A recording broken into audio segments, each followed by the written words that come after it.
Hello, the people of the world. This is verschaffeltii. I know I'm kind of late to share my favorite traits of 2024, but I have met a commitment myself that I must make this video because I'm making this video not only for the people to watch but also for my own archive. Yeah, I have got 10 books to share with you. The first book on the list is Untangled Life by Marilyn Sheldrake. It's a nonfiction book about fungi, and because of this book I have grown more fond of fungi. Fungi is amazing, you guys, especially their role in the forest. I learned the term wood wide web from this book. Fungi actually helps the plants, the roots of the plants, to be connected more fast, and so they can exchange the substances. There is a chapter that talks about truffle. You guys must check the Instagram account of Marilyn Sheldrake. He did some pretty cool stuff with fungi and his physical copy of Entangled Life. Just check them out. The second one is this hefty book. Have a guess, have a guess.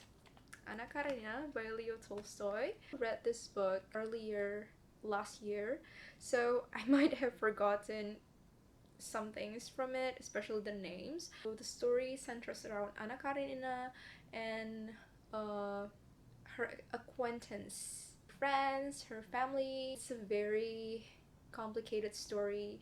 I believe that in a way the story can be separated into three focus. We've got Anna's story, and then with Levin's story. I believe Stifa also have like some significant portions of the book. My favorite story has to be the Levin one because of the character development. It's complicated, yes, it's complex, it has romance, it is sad, it also explores religion, faith, and the development in Russia during the time that this book was sad. It was sad, and let me see. Yep, that I forgot, okay? But I'm just gonna brag about the physical copy that I own here. This one's from Vintage Russian Classics. It has this pretty red and black design, very big. It took me a whole month to finish this, but it is rewarding. By the way, I am not ranking them. I'm just telling you by the way that I listed down. Third one, I Who Have Never Known Men by Jacqueline Hartman. This book has become very popular in the past several months. I read this, I think, in the fourth quarter of 2024. So it's a post-apocalyptic story. We have our narrator, which is a prisoner. She has been living in the prison since like infant, or like since very early childhood. So she don't have any memory of what's the world like outside the prison. So they are in the prison, in the bunker, and there was 40 women in total, I believe, or 50. I'm sorry, like I forgot. You know, sometimes we take everything for granted, like just small things, like being able to see the beautiful sunrise, sunsets, being able to see the beautiful, you know, like world, while this woman is trapped in the prison. It's a very interesting story. It's, you know, like, again, it's this dystopian. I totally love this book, and I encourage you guys to read this book, especially if you are a fan of dystopian novel. It is a very short book, so you can finish it probably in like one sitting, or maybe within 2 or 3 days. Very great, also very dark. It is a confusing one, but keeps you guessing, keeps you thinking. When I read this book, I cannot wait to read the next page because that's how good the storytelling is. And yeah, amazing. I really wanted to read more of her books because I love this one. On to the next one. I actually have a physical copy of this book, but I lend it to my friend who's a journalist. The main focus of this book, the title is Our Woman on the Ground. There are 19 Arab journalists, women journalists, wrote essays about their life as a journalist and the conflicts that they reported on, and also how they face different circumstances because they're a woman. I know a word from this book, Sahafiyat. Sahafiyat is a term for woman journalist. I do think that it's a nice book to start if you wanted to understand a little bit of the current conflicts or the situation in the Arab and Middle East countries from the perspective of a journalist that are reporting the situation. If you are a woman and you're reading this, you will feel empowered, like, no doubt. Oh, one of the things that really memorable from this book, there is an essay that talks about the privilege as woman journalists, that they can interview and get close to the woman in the area they report on because they feel safe being interviewed by this woman journalist. So woman journalists help the story of this woman living in Arab and Middle East to get their voice heard, to get their story known. Next one is North and South. And first, please appreciate the beauty of this cover. So I got this version, this edition is from Oxford Woods Classics. I love the cover so much, and it's also floppy. Anyways, about the story. North and South focuses on our heroine, Margaret Hale.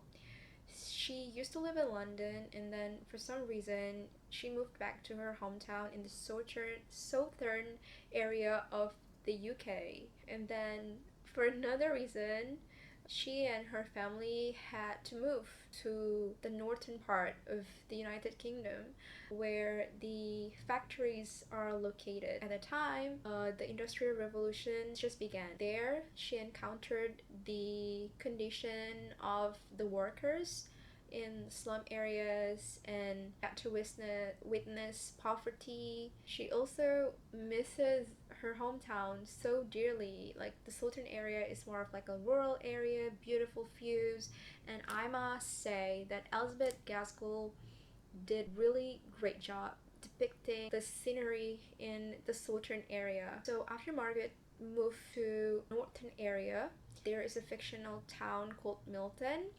There she meets the love interest. She wasn't interested in him at first. Our love interest name is Mr. Thornton. He's a wealthy guy. He's an entrepreneur. He owns a factory. The workers from Thornton's factory are protesting. That is where their relationship kind of clashed. All in all, it has social commentary during the time of the first wave of industrial revolutions, about social class. We got to see the family of John Thornton and then the family of the workers.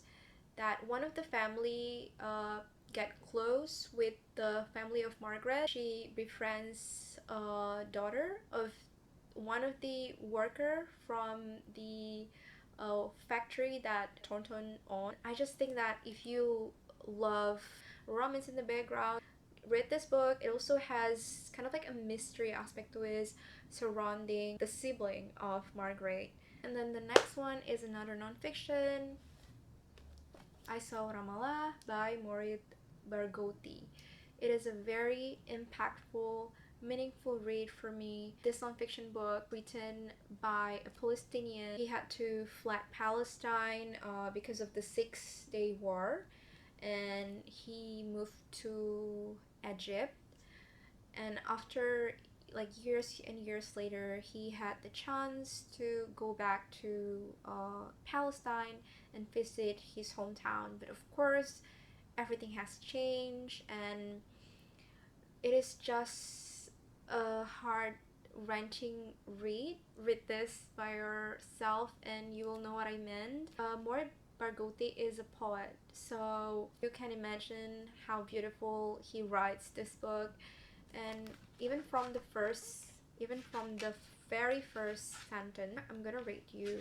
It is very hot on the bridge. A drop of sweat slides from my forehead down to the frame of my spectacles, then the lens. A mist envelops what I see, what I expect, what I remember.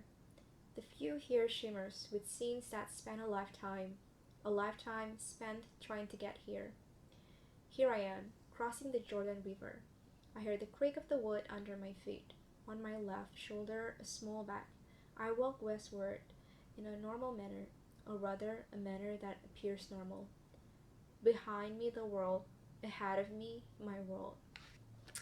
You can see a lot of tabs. I highlighted so many things from this. I bought this secondhand, and the previous owner have this clipping from an Indonesian newspaper, the map of Palestine and the areas that are occupied by the Zionist Israel.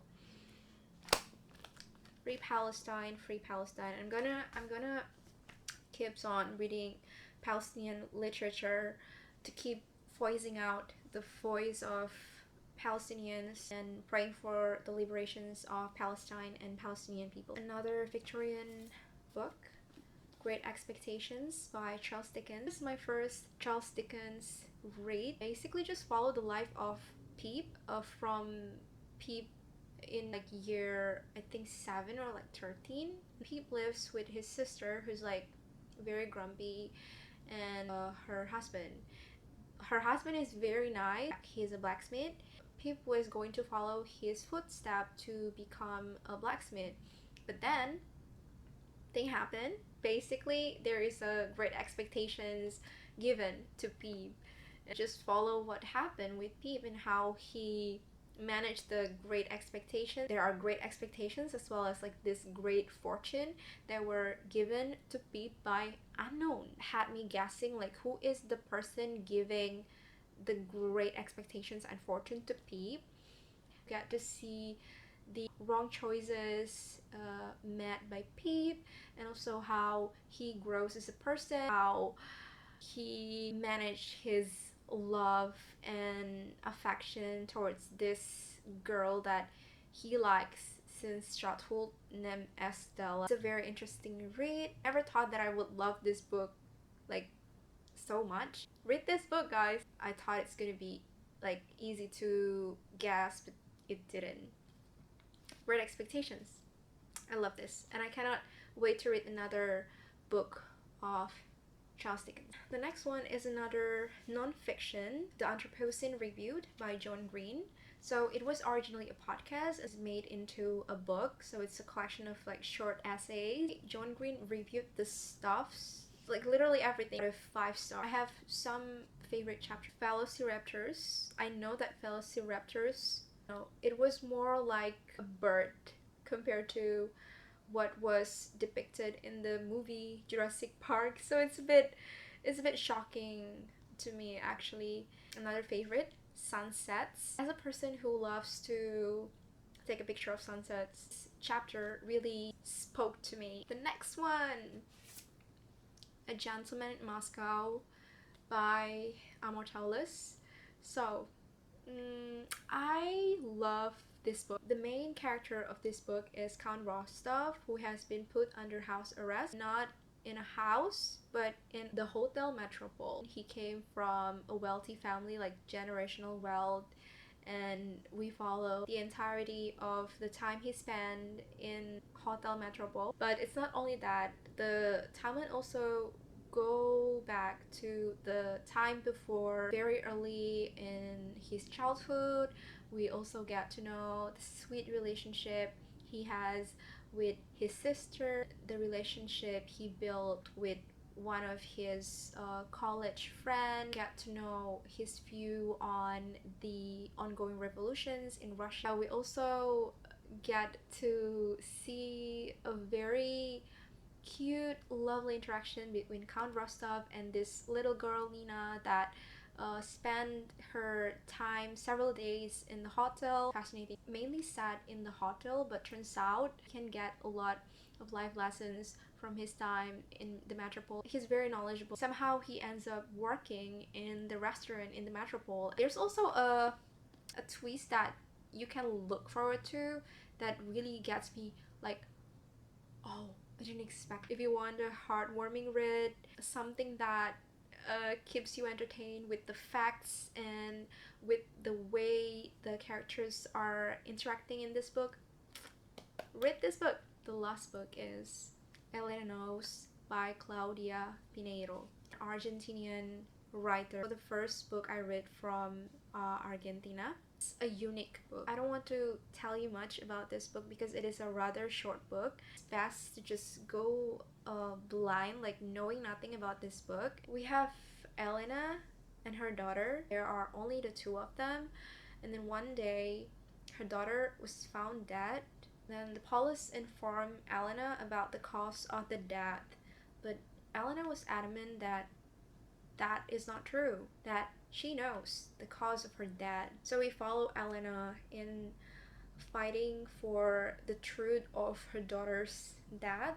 Aside from that, of course, through this book I get to know the ordinary life of Argentinian, the health coverage system there in Argentina. In short, it is a story about a mother and daughter relationship, a very complex one, and I recommend everyone to read this, but beware if you are not ready for the substance of this book. Maybe you would like to skip this, but other than that, I really recommend. That marks the end of my best reads of 2024. I hope you guys can pick up some of the books that I mentioned earlier, and also please give me one favorite read from 2024 so that I can add that to my 2025 TBR. Bye!